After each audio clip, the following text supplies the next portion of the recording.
Oke, kita mulai. Nah, sekarang ini kita mulai pertemuan terakhir saya.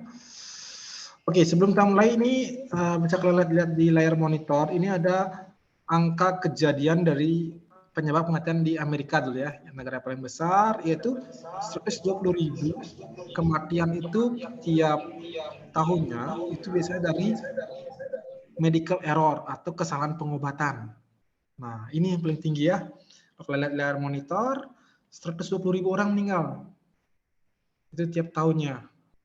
Nah, ternyata obat-obatan yang membantu kita untuk survive atau bisa bertahan hidup itu malah penyebab kematian angka tertingginya. Apa sih penyebabnya di sini? Ini yang kita bahas hari ini. Apa sih penyebabnya? Padahal kalau kita minum obat kan harusnya itu menyembuhkan penyakit. Tapi kok ini yang menyebabkan kematian? Ini kita bahas hari ini. Nah, kemudian diikuti oleh kecelakaan motor, jatuh, dan sebagainya ya. Nah, ini medical error di kefarmasian, artinya kesalahan pengobatan di farmasi. Bisa karena dosisnya, efek samping obatnya, atau obat expired, salah obat, salah informasi. Ada yang tahu lagi nggak? Kira-kira apa sih penyebab dari medical error kefarmasian? Ada yang mau mencoba nggak? Selain dosis, efek samping obat, obatnya ide, salah obat, informasi obat, kira-kira apa lagi yang salah? Salah penggunaan, Pak. Salah apa? Salah cara penggunaan. Oke, salah cara penggunaan. Bisa kasih contoh nggak? Bisa kasih contoh nggak? Salah cara penggunaan itu kayak gimana contohnya? Ayo, ada yang bisa nggak? Ini nggak apa-apa, nggak ada salahnya nih ya. Kita cuma sharing. Kira-kira apa salah penggunaan itu? Izin menjawab, Pak. Oke, silakan. Kalau misalnya pada salep itu seharusnya digunakan untuk salep kulit, tapi digunakan untuk salep mata, kan agak sama tapi mirip gitu, tapi susah dibedakan. Bisa ya contoh atau nggak yang paling sering lah. Biasanya tetes telinga dipakai untuk tetes mata, itu kan salah, itu fatal dia. Nah, tapi kalau tetes mata dipakai tetes telinga itu biasanya jarang terjadi masalah. Tapi kalau tetes telinga dipakai untuk tetes mata, ini yang paling sering terjadi. Ya, biasanya waktu mungkin slide sebelum dulu pernah ada kejadian salah ngasih obat, biasanya tulisan aturan pakaian ya padahal untuk tetes telinga dipakai tetes mata. Ini sering terjadi ya. Oh, aduh, apa lagi? Ada yang lain enggak? Ada yang lain enggak? Kira-kira apa lagi?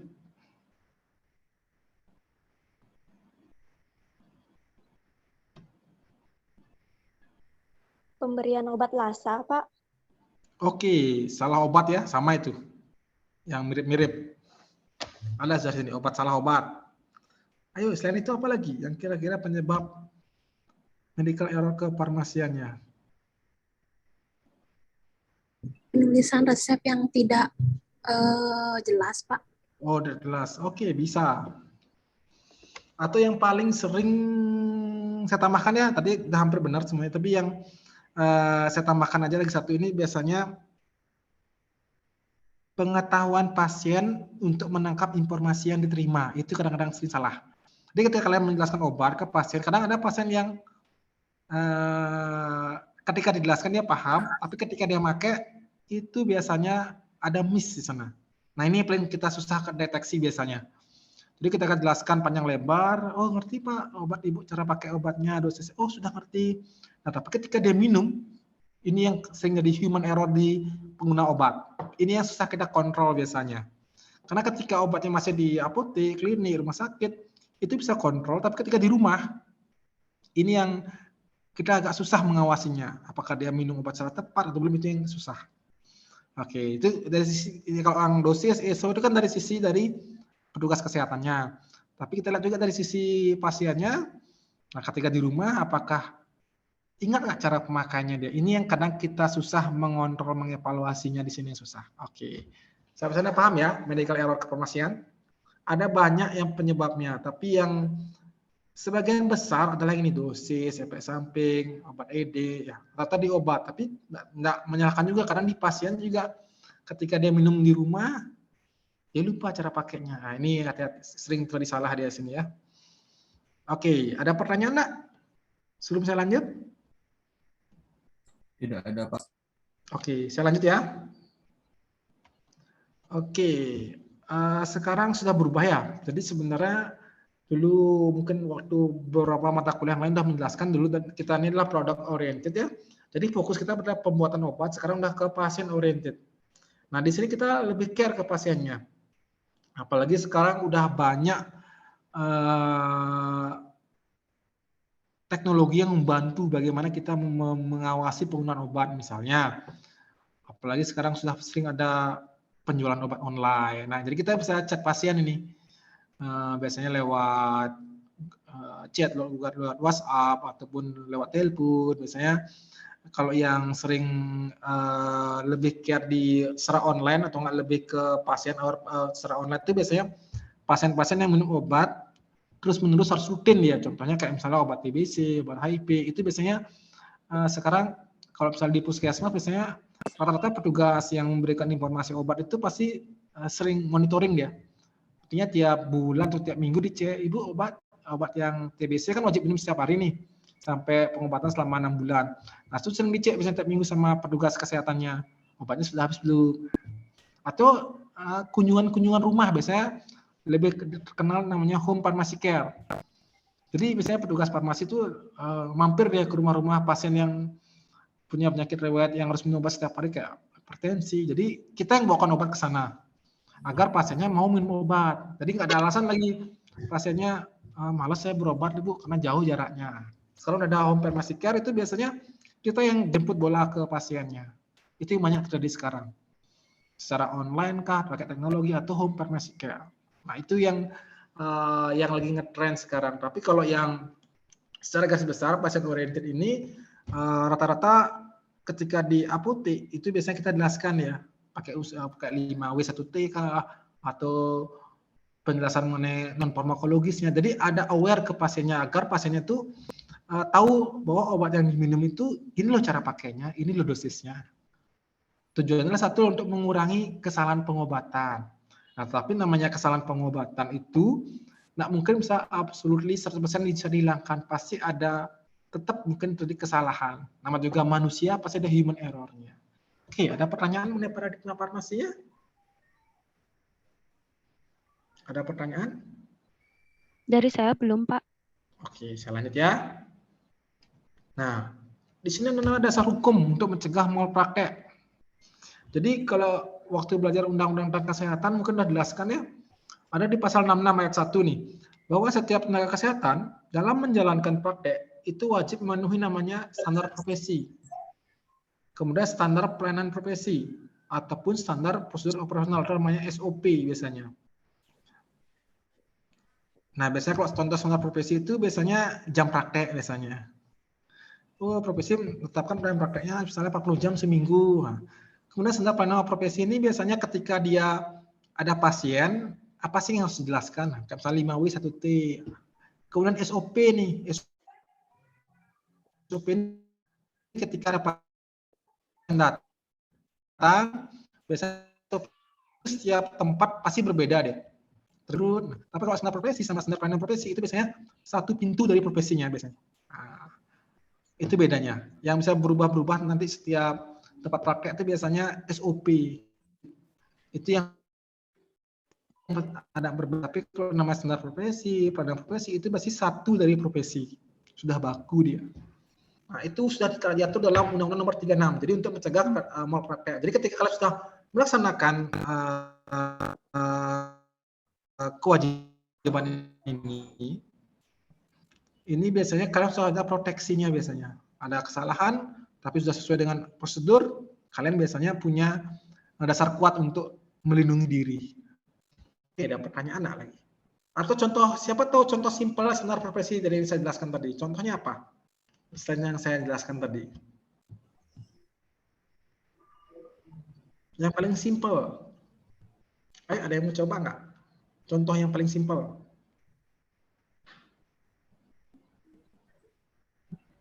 Ayo, ada yang mau?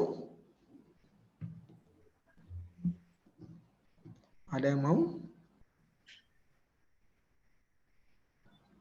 Oke, yang simpelnya itu kalau misalnya yang tahu sudah punya SRTA belum atau izin praktek. Nah, itu kan paling simpel itu. Jadi kalau kalian punya izin praktek, ya sudah senar profesi. Oke, sampai sana paham ya? Yang paling simpel adalah izin praktek, itu senar profesi, wajib punya. Sampai sana paham? Paham, Pak. Jadi kalau kalian nggak punya SRTA, itu hati-hati ya. Jadi kalian secara nggak langsung melanggar Undang-Undang Nomor 36 nih, tahun 2014 ini. Jadi ketika ada kesalahan, ya udah, kalian pasti salah. Ibaratnya kalian udah nggak punya SIM nih, tapi naik motor, ya pasti udah salah kan? Nah, seperti itu.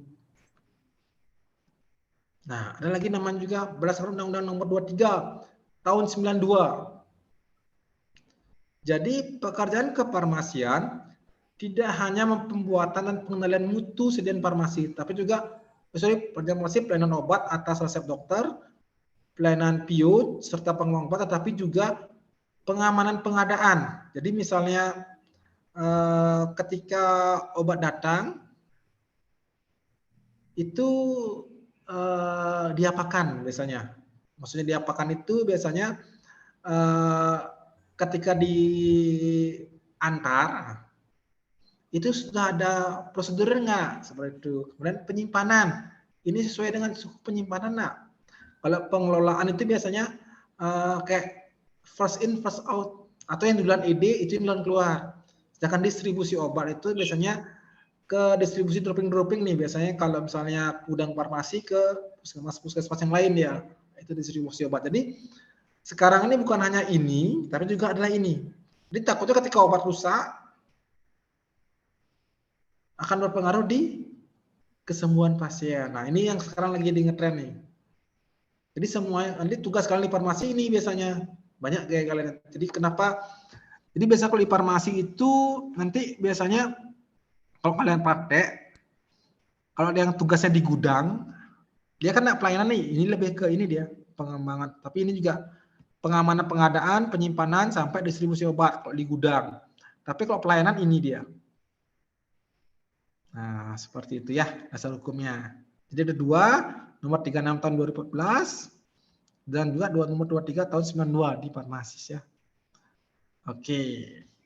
Nah, kira-kira kalau kalian lihat dari gambar ini, faktor penyebab malpraktek kefarmasian ini, ada yang bisa jelaskan nggak apa maksud dari 3 diagram ini? Ada yang bisa jelaskan nggak?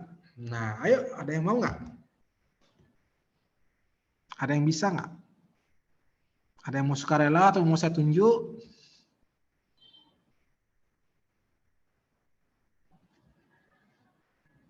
Oke, kalau nggak ada yang mau saya tunjuk ya.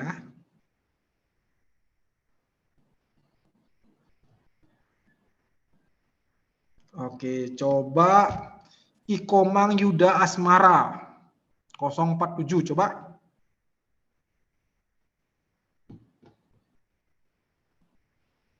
Komang Yuda.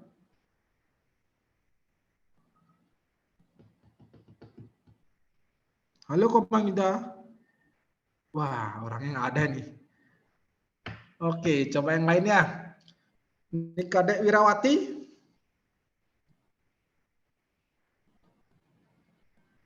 Nikadek Wirawati.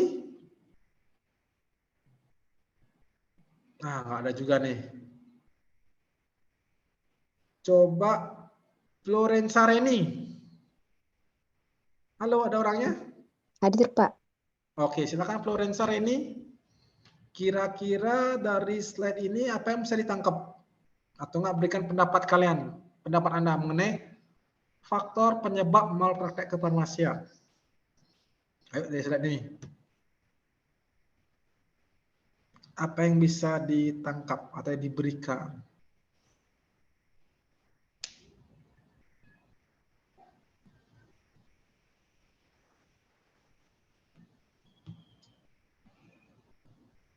Apa? Pilih salah satu nih, pasien. Kalau pasien apanya? Kalau SDM apanya? Kalau sistem apanya nih?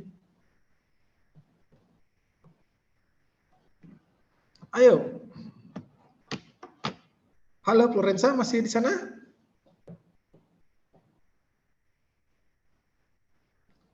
Florensa? Masih, Pak. Mohon tunggu sebentar. Kenapa? Coba kasih pendapatnya nih. Udah besar-besar kan? Ayo coba. Kira-kira apa yang bisa diberikan masukan? Nah, masalah nih, apa yang kira-kira muncul di benak pikiran kalian kalau saya kasih 3 gambar ini? Izin mencoba, Pak. Dia mencoba Oke, menjawab, Pak. silakan. Florensa dulu nih, Florensa. Halo Florensa.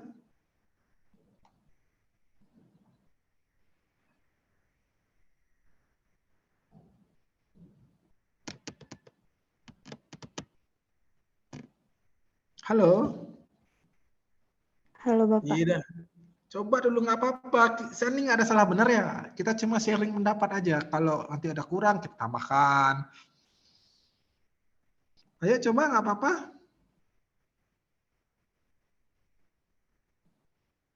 Aduh. Ayo ayo.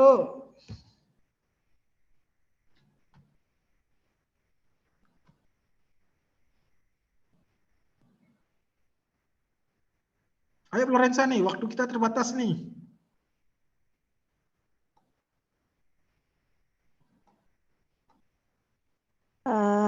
Contohnya itu seperti seorang tenaga medis yang tidak melakukan pekerjaannya secara profesional, Pak.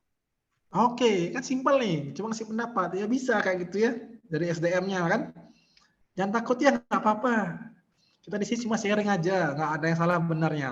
Oke, terima kasih masukannya. Ada punya pendapat berbeda nggak? Izin mencoba, Ada yang Pak. mau sukarela? Pak. NIM 062. 08, Pak. Oke, 62. Coba. Siapa namanya? Juli Landari, Pak. Oke, silakan. Berdasarkan dari 3 hal ini, faktor yang dapat menyebabkan dari malpraktek itu yang pertama kemungkinan dari sistem. Dari sistem itu dia tidak ketat gitu Pak untuk mengatur jalannya suatu praktek gitu. Jadi masih ada hal-hal yang tidak diatur dengan baik. Kemudian untuk SDM-nya ini dari sumber tenaga medisnya itu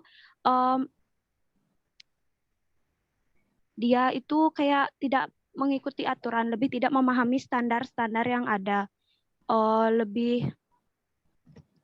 Itu mengakibatkan terjadinya malpraktek seperti itu, Pak. Untuk pasiennya itu lebih ke dampaknya sih dia, Pak, dari malpraktek itu. Terima kasih. Oke, gak apa, saya skip dulu ya. Saya skip dulu nih. Terima kasih atas masukannya. Atau yang terakhir coba, siapa yang mau? Ayo, ada yang mau? Boleh ketiga langsung, boleh salah satunya. Nanti kita bahas masing-masing ya.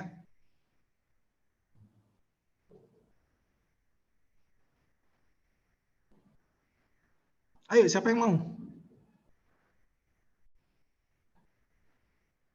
Halo? Siapa yang mau sekarang? Atau nggak saya tunjuk ya? Saya tunjuk lagi nih ya. Coba Inyoman Pasak Putra Rakasiwi. Inyoman Pasak coba. Inyoman Pasak.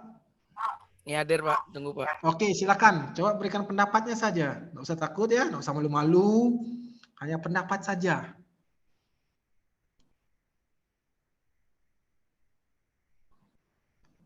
Ayo apa ini kira-kira yang bisa diberikan gambar dari slide ini, gambaran apa yang bisa diberikan dari faktor penyebab malpraktek kefarmasian. Ayo, Pasak.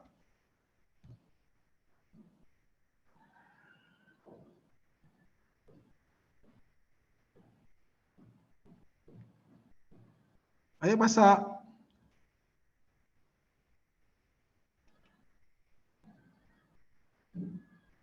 Pasak. Oke, nggak dijawab juga nih.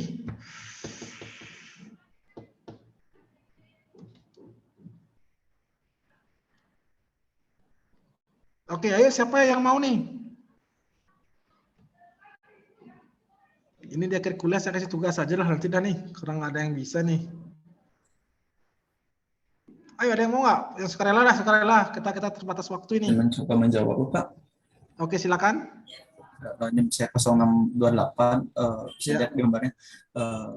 Kalau ininya faktor penyebab bisa dari Kalau yang tadi disebutkan oleh 62 kan ininya efeknya dari pada pasien. Kalau dari saya faktor malprakteknya bisa juga dari pasien di mana nama tenaga medis sudah memberikan informasi terhadap obat, sedangkan tapi pasien itu tidak melakukan sesuai dengan informasi yang diberikan oleh tenaga kesehatan, Bapak.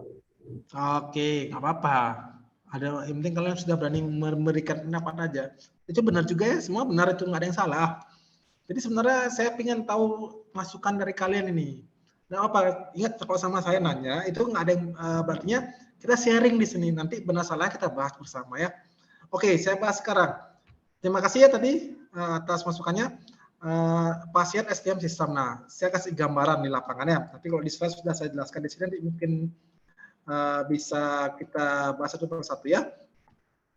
Yang pertama, kalau saya bahas ini saya sharingnya ketika di lapangan. Kalau misalnya sistem sekolah dikerja di apotek, rumah sakit, itu biasanya kalian kerja dapat resep. Ini biasanya nih kalau misalnya yang namanya teori itu kalau kalian dapat resep itu minimal satu yang buat resepnya, lagi satu ngambilin, lagi satu menyerahkan. Itu sistem yang baik. Jadi setiap setiap obat itu ada yang masing-masing melayani. Nah takutnya kalau dalam sistem farmasi ketika dia hanya satu orang yang melakukan, dia ngambilin resep, kemudian dia jelasin, itu biasanya nggak ada cross check-nya itu. Ibaratnya kalian sudah buat, teman kalian yang meriksa. Jadi kan ada yang cross check ketika salah, itu bisa ditanggulangi. Tapi kalau kalian ngambil sendiri, kalian serahkan sendiri, ini yang kadang bikin suatu kesalahan atau malpraktek dia. Bukan pasti salah, tapi risiko salahnya lebih besar. Karena nggak ada yang cross check. Oke, sampai sana paham ya? Itu sistem. Paham? Paham ya? Paham, Pak. Oke. Kalau SDM, ini SDM nih. SDM itu biasanya gini. Kalau kalian namanya kan SDM kan sumber daya manusia. Jadi pasti akan berhubungan dengan contohnya adalah kompetensi. Nah, ketika bukan orang farmasis yang bekerja, itu kemungkinan dia tidak paham mengenai obat ataupun tidak bisa membaca resep. Nah, ini yang akan risiko semakin besar. Dulu pernah ada kasus nih waktu di Jembrana itu petugas farmasisnya salah ngambilin obat. Padahal harusnya tadi saya jelaskan obat tetes telinga dikasih yang harus untuk telinga dikasih mata. Nah ternyata setelah ditelusuri ternyata bukan petugas farmasis yang memberikan. Jadi petugas non kesehatan lainnya. Nah itu SDM. Jadi kalau bukan bidangnya ada sesuai kompetensinya, ya itu risiko malprakteknya pasti lebih besar salahnya. Nah kemudian pasien. Nah pasien ini yang biasanya tadi saya jelaskan itu agak susah memonitoringnya. Ketika dijelaskan itu paham, tapi ketika nggak di rumah itu biasanya yang kita nggak bisa evaluasi. Nah salah satu solusinya sekarang sudah mulai ada itu adalah penggunaan secara online. Jadi kita sering monitoring pasien, misalnya setelah minum obat TBC itu ibu bapak ketika setelah minum obatnya sudah diminum belum tuh hari ini, ada maksudnya ada kayak reminder, pengingat pesan biasanya. Nah itu salah satu solusi untuk pasien biasanya. Atau ketika kalian jelaskan ke pasien, biasanya gunakanlah bahasa sehari-hari, jangan pakai gunakan bahasa istilah Latin biasanya. Jadi bahasa yang mudah dimengerti. Biasa gini, kalau misalnya kalian di daerah pedesaan, itu kan orang sering pakai bahasa daerah nih. Ya kalau bisa pakai bahasa daerah juga. Memang sih kalau kalian agak susah bahasa daerahnya pakai bahasa Indonesia nggak apa-apa. Yang penting ketika pasien menerima dia paham, oh ini obatnya diminumnya 3 kali 1. Jadi dia dapat menerima dengan bahasa yang simpel, mudah dimengerti, itu akan risiko kesalahan pengobatan itu akan lebih kecil ya. Tapi namanya kesalahan pengobatan pasti ada, tapi akan kita kurangi resikonya. Oke, sampai sana paham ya? Itu gambarannya. Paham? Paham, Pak. Paham ya? Oke, kita bahas sekarang satu persatu. Nah, ini dari pasien tadi ke saya balik ya. Pasien dulu, kemudian pasien yang kalian perlu perhatikan nih, pasien yang kurang paham informasi yang didapat. Jadi gunakanlah bahasa yang sehari-hari yang mudah dimengerti. Jangan pakai bahasa kalian kuliah, misalnya paracetamol, oh untuk antipiretik nih Bu, jangan kayak saya gitu ya. Pakailah untuk pusing, nyeri, demam. Jadi pasien tuh ngerti apa yang kita omongkan. Kemudian pasien mengecek obat tetapi salah masukkan obat ke etiket semula. Ini kadang-kadang sering kalian perhatikan. Jadi ketika kalian menyerahkan suatu etiket, kalau sudah jelaskan informasi, kemudian udah jelaskan cara pakai. Nah, tapi kadang ada juga pasien yang ngecek obatnya nih. Obatnya dicek, tetapi ketika dicek dia salah masukkan etiketnya. Ini hati-hati ya. Jadi perhatikan pasiennya. Ketika pasiennya pulang, baru kalian, artinya tugas kalian selesai di pelayanan itu. Nah, ini yang paling saya sering terjadi nih. Pasiennya dapat obat 5 nih, dibukalah semua etiketnya, dicek lagi satu obat. Benar nggak obat saya ini? Nah, tapi ketika memasukkan, salah masukkan. Nah, itu kadang itu jadi salahnya farmasis juga. Nah, kalian harus cek, kalau ada pasien kayak gitu, kalian harus cek nih. Sampai pasien itu benar-benar dia obatnya itu dikantongin, nggak dibuka lagi. Nah, ini hati-hati di sini. Jangan langsung ditinggal pasiennya ya, yang seperti ini. Kemudian pasien yang sering lupa. Apalagi minum obat yang sering untuk setiap hari kayak obat TBC, HIV, obat hipertensi. Nah, ini. Oh, sudah reminder contohnya dengan tadi sebenarnya misalnya dengan pengingat pesan, Pak. Suruh misalnya karena kan zamannya sudah pakai Android nih, pakai HP. Ada alarm misalnya. Jadi setiap jam 8 malam dia harus minum obat, alarmnya bunyi. Nah, jadi pasien itu ingat terus minum obatnya. Nah, ini dari pasien. Kemudian dari sumber daya manusia nih, nah, selain dari kualitas SDM, ada namanya beban kerja sama situasi kerja. Jadi beban kerja tuh kayak gini. Menurut peraturan tenaga kerja itu kerja atau organisasi profesi itu seminggu batas kerja adalah 40 jam kerja. Nah, ketika dia lebih kerjanya, ini hati-hati di sini. Akan membuat suatu resiko kesalahan biasanya. Itu beban kerja. Jadi sesuaikan, kemudian selain dari jumlah jam kerja, bisa juga dari banyaknya kerjaan yang diambil. Misalnya selain dia sebagai tenaga farmasi, dia juga kerja di tempat lain juga. Nah, ini biasanya. Jadi semakin banyak dia bekerja, itu beban kerjaan juga semakin tinggi, ya udah tingkat kesalahan juga semakin tinggi. Kemudian ada namanya situasi kerja. Ini biasanya kadang kalau namanya kita kan kerja di apotek, rumah sakit itu kerjanya pasti rame-rame. Nah, ini kadang-kadang yang bikin artinya hubungan kita dengan petugas lainnya. Nah, ketika ada kita musuhan atau apa, biasanya kan sering bertengkar saat di tempat kerja. Nah, ini kadang-kadang kita akan enggan ngomong nih biasanya dengan petugas kesehatan yang kita sukai. Nah, ini yang kadang-kadang bikin ketika dikasih obat ke pasien, kita tahu itu karena kita malas kita ngomong sama rekan kita yang ngambilin, kita langsung kasih aja ke pasien. Nah, ini yang bikin malpraktek juga.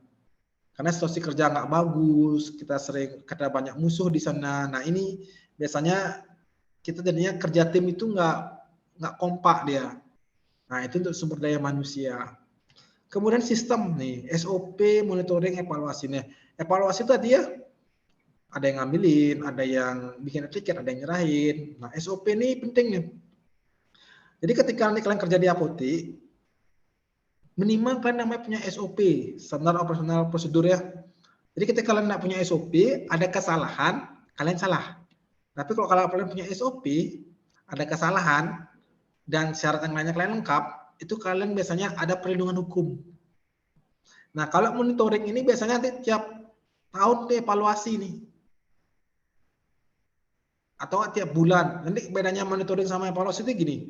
Kalau monitoring itu biasanya tiap bulan dicek nih. Oh, tiap bulan kita ada cocok nggak SOP-nya nih. Ternyata setelah di monitoring selama 12 bulan, oh ternyata banyak salahnya ini. Baru terakhir dievaluasi. Nah, itu sistem. Ada pertanyaan enggak mengenai ini? Ada pertanyaan enggak? Izin bertanya, Pak. Tidak ada? Izin bertanya, Pak. Ya, silakan. NIM 047. Oke. Izin bertanya. Sebentar, suaranya agak kerasnya sedikit ya. Izin bertanya, Biasanya Pak. agak ribut suara sedikit ya. Ya, menurut Bapak, jika SDM-nya tadi kan ada yang giniin resep, ada yang ngambilin resep, ada yang menyerahkan resep. Jika SDM-nya kurang, bagaimana ya, Pak? Saya pengalaman. SDM-nya kurang. Nah ini, jika SDM-nya kurang ini yang gini, sebenarnya kita di farmasi itu punya aturan ya. Jadi jadi satu tenaga farmasi itu hanya bisa melayani 50 orang. Itu ada aturan diukur itu. Jadi ketika pasien kalian lebih dari 50, itu minimal harus 2 petugas dalam satu shift jaga. Nah, ketika kurang, bagaimanakah solusinya nih?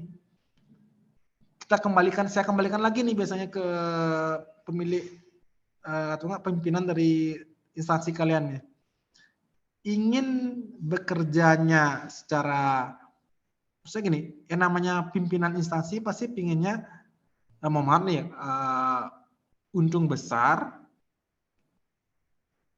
operasional kecil, itu biasanya. Nah, kalau terjadi hal seperti ini, kalian bisa sebenarnya ngasih solusi nih. Artinya kita sharing nih sama pimpinan, Bapak Ibu, mohon maaf sebelumnya karena jumlah pasien kita banyak. Kalau misalnya ini kan sudah 50 pasien nih, sehari misalnya dapat 100 resep, ini kan minimal sudah 2 petugas. Nah, kalau ini sendirian akan lebih, kalau sudah jelaskan nih ke pimpinan kalian nih, ini kalau misalnya saya sendirian, ini kemungkinan salah obat tinggi. Jadi ketika salah obat tinggi, ada kesalahan, pasien menuntut, itu pasti akan mengurangi pemasukan kita. Kita dianggap instansi kita ini sering salah obat, jadi jumlah kunjungan pasti akan berkurang. Nah, itu pakai alasannya. Nah, sekarang kembali lagi nih ke instansinya biasanya. Sampai sana paham? Paham? Halo? Paham nggak yang tadi saya jelaskan? Paham, Pak. Oke, jadi iya, jadi kalian alasannya adalah ingat satu orang tenaga farmasi itu hanya bisa maksimal menghandle 50 orang. Ya. Itu ada aturan khusus, tapi kalau aturan terbaru mungkin sudah mulai diupdate ya. Itu pakai acuannya di sana. Jadi ketika ngomong ke pimpinan itu ingat acuannya adalah aturan. Setelah aturan itu biasanya akan ngaruh nggak di omset biasanya untuk keuntungan. Nah, kalian jelaskan tuh. Kalau aman, ya udah omsetnya pasti akan naik. Ya mau nggak mau pasti akan mau dibantu sama instansi. Pesannya paham ya? Paham? Paham, Pak. Oke, ada pertanyaan lain lagi? Dari saya belum, Pak. Oke, boleh saya lanjut?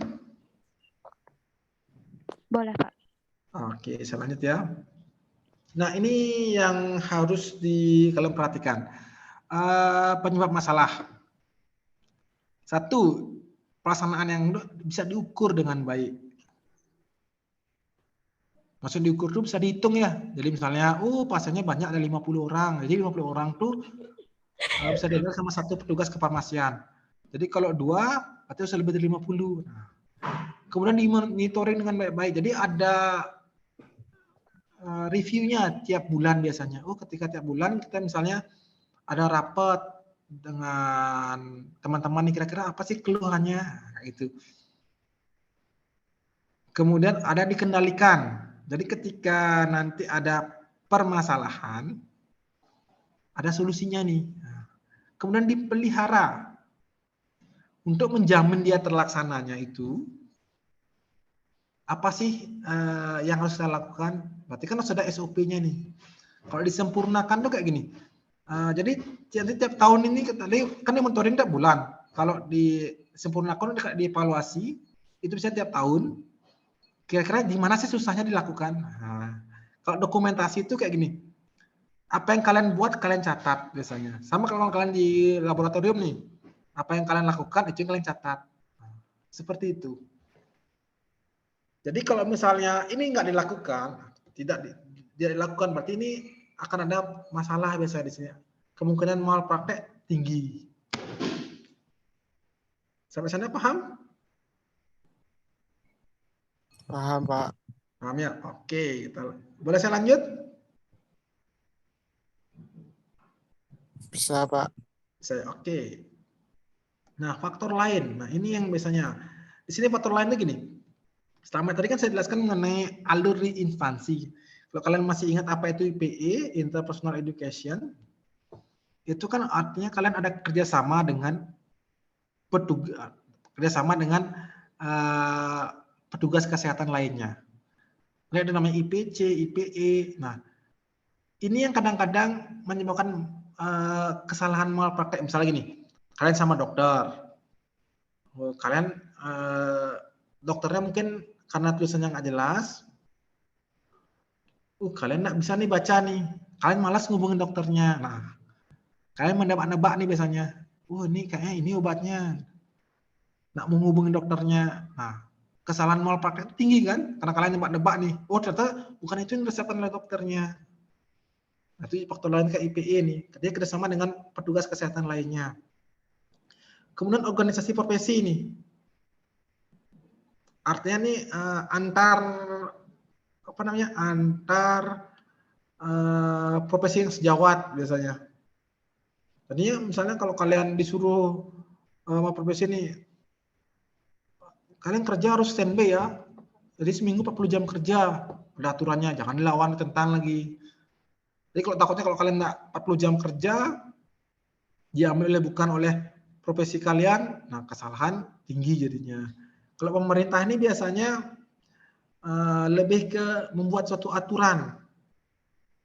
Di mana aturan yang ditetapkan ini biasanya gini, lebih ke kayak misalnya harus punya SRTA untuk praktek. Jadi kalau nggak punya SRTA, ya udah kemungkinan kompetensi yang dimiliki oleh petugas itu ilegal atau enggak kurang.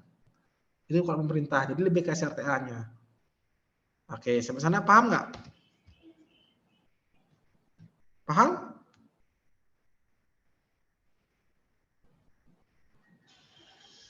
Paham, Pak. Paham ya? Oke, kita lanjut sekarang. Ini bisa kalian lihat ini, pencegahan malpraktek. Oke, ini ibaratnya bersama ya.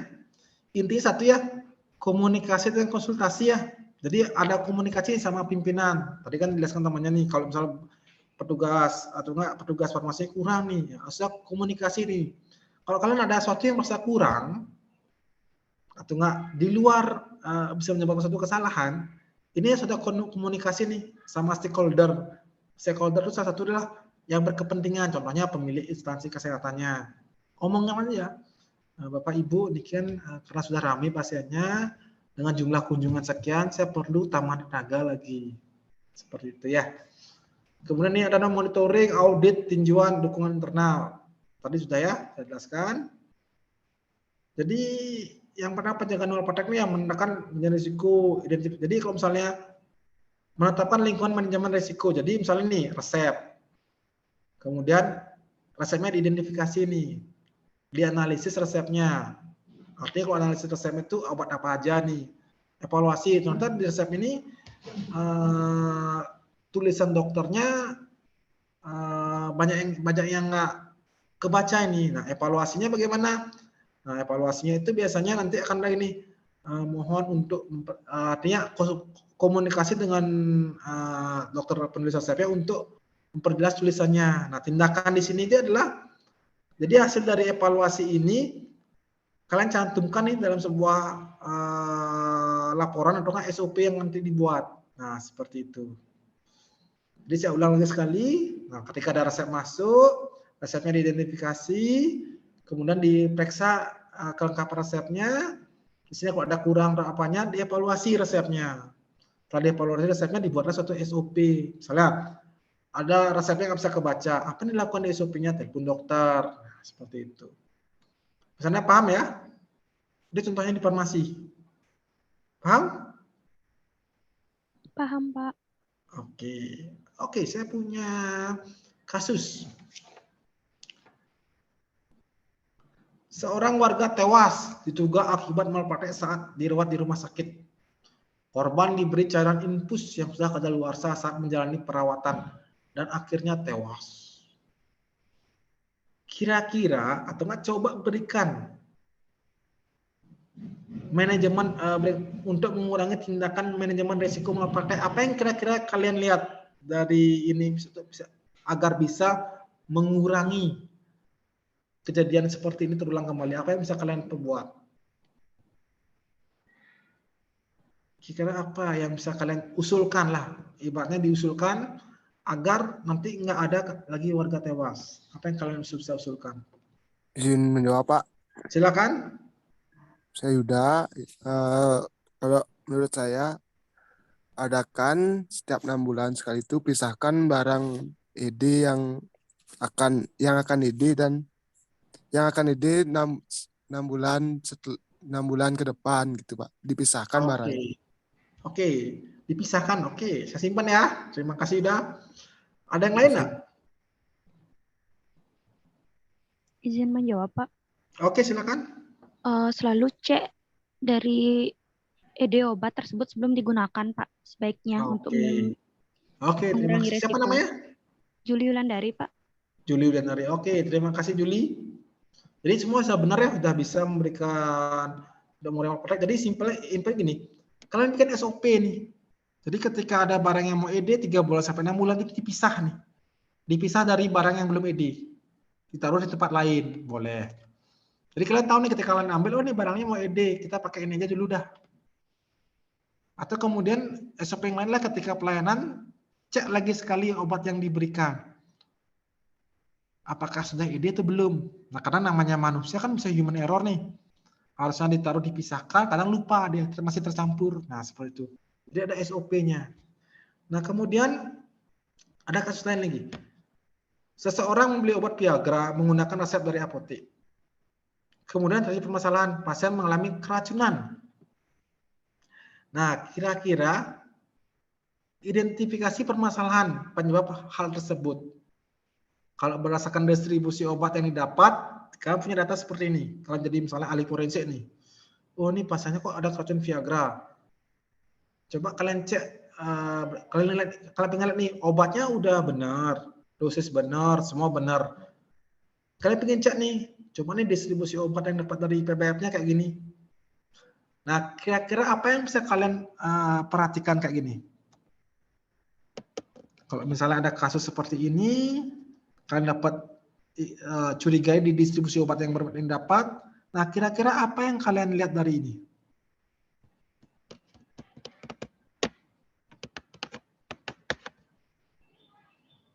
Dari distribusinya.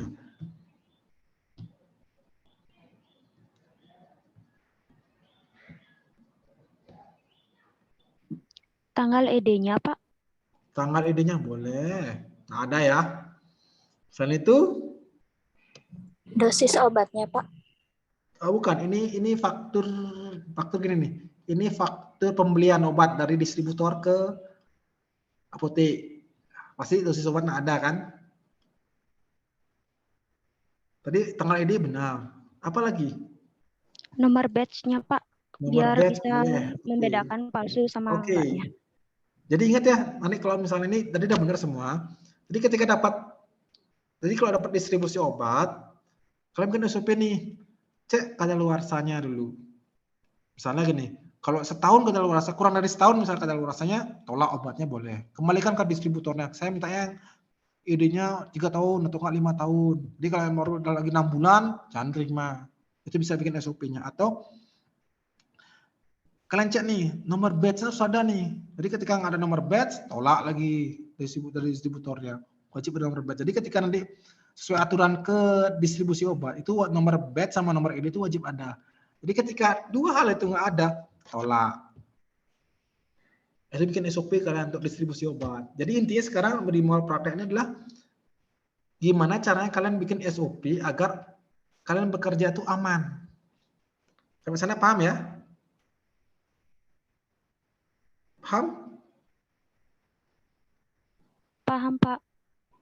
Paham ya? Nah, ini bisa kalian lihat sini. Di apoteker melanggar etik apabila satu, tidak mengamalkan kode etik apoteker.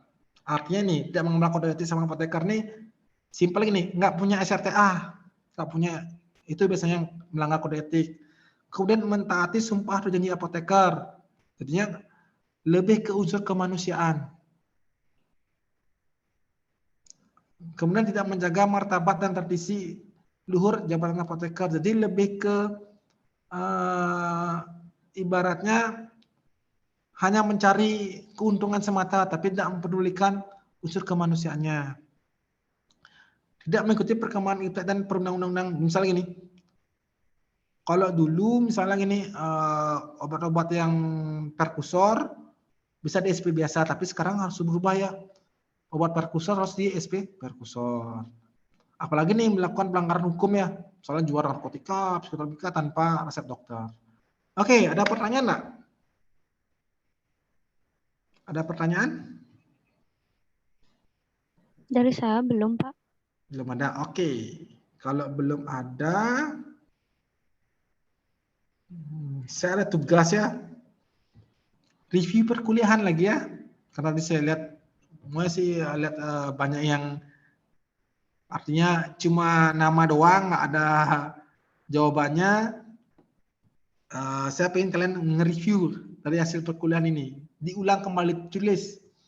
Kira-kira apa yang kalian dapat hari ini? Dikumpulkan setelah UAS ya. Oke, paham ya? Paham, Pak. Untuk gininya Paham ya? maksimal berapa halaman, Pak? Ya udah sebisanya kalian. Nanti kan saya nilai berapa yang kalian bisa kalian lihat dari kuliah ini, apa yang bisa kalian dapatkan. Oke?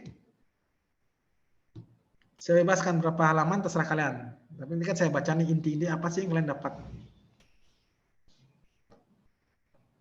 Paham? Paham, Pak. Berarti untuk pengumpulannya Setelah barengan UAS sama saja. yang waktu ini, Pak ya? Ya, setelah UAS saja ya. Ya, baik. Terima kasih, Pak. Oke, ada pertanyaan enggak? Dari saya belum ada, Pak. Untuk link nanti boleh diminta, Pak ya? Nanti saya share ya. Saya tunggu Iya, dari baik. Zoom dulu ya. Kalau udah ada Iya. langsung saya share ya. Baik, terima kasih. Oke, ada Pak. pertanyaan? Ada pertanyaan lain? Sebelum saya akhiri? Dari saya tidak, Pak. Saya tidak, Pak.